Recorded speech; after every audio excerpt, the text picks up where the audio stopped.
কি রুদ্ধশ্বাস এক ম্যাচ, তাতে শেষ হাসি আসলো আরসিবি এবং তীরে এসে তৈরি ডুবল চেন্নাইয়ের।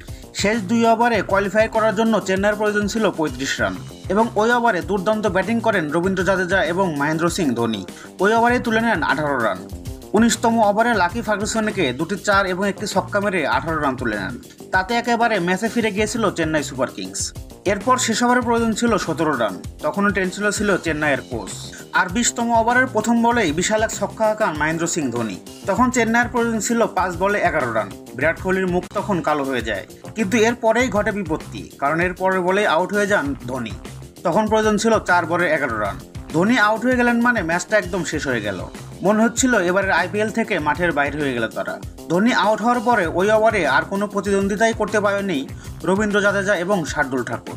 তাতে শেষ পর্যন্ত আরসিবি চেন্নাইকে 27 রানে হারিয়ে কোয়ালিফায়ার উঠে গেল। আর কপাল পড়ল মুস্তাফিজের চেন্নাইয়ের। চেন্নাইকে কাঁদিয়ে সর্বশেষ দল হিসাবে সুপার ফোরে জায়গা করে নিল আরসিবি।